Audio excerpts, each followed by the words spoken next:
José Salvador Alvarenga was born on September 7, 1975, in Garita Palmera, a small village in the municipality of Tocopilla, in northern Chile. He grew up in a poor family and began fishing at a young age to help support his family. Later, he moved to Mexico to continue his work as a fisherman. José Salvador Alvarenga, who survived for 438 days in the Pacific Ocean, after being lost at sea in November 2012. Alvarenga, then 37 years old, had set off from the coast of Mexico on a fishing trip with a 22-year-old crewmate, Ezequiel Cordoba. The two men were using a small fishing boat to catch sharks and other fish, but they were caught in a storm and their boat's engine failed, leaving them adrift in the open ocean. For the first few days, the two men survived on a few fish that they had caught before the storm, but they soon ran out of food and water. They tried to catch rainwater with a plastic tarp, but it was only enough to quench their thirst for a few days. With no other options, they began to eat whatever they could find in the ocean, including raw fish, birds, and turtles. As the days turned into weeks, Cordoba's health began to deteriorate, and he eventually died after 4 months at sea. Alvarenga was left alone to fend for himself, and he continued to survive by catching fish and turtles and collecting rainwater.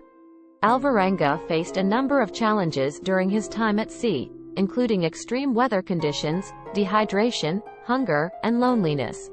He had no means of communication with the outside world, and he had no way of knowing where he was or how far he was from land. Alvarenga's physical and mental state also began to deteriorate over time. He lost a significant amount of weight, and his skin began to peel due to the constant exposure to the sun and salt water. He also suffered from hallucinations and talked to himself to keep his spirits up. Despite the challenges, Alvarenga was determined to survive, and he continued to catch fish and turtles and collect rainwater. He used his fishing net to catch birds, and he even made a rudimentary fishing rod using a piece of wood and a fishing line. Finally, on January 30, 2014, Alvarenga was spotted by a group of fishermen near the Marshall Islands, over 6,000 miles from where he had set off in Mexico. He was taken to a hospital in the Marshall Islands, where he was treated for dehydration, malnutrition, and other health problems. During his time at sea, Alvarenga estimated that he had eaten over 100 birds and turtles, and countless fish. He survived on a diet of raw meat and fish and drank rainwater and turtle blood to stay hydrated. After his incredible survival story, José Salvador Alvarenga returned to El Salvador and reunited with his family. He received significant media attention, and his story was featured in several documentaries, books, and news articles.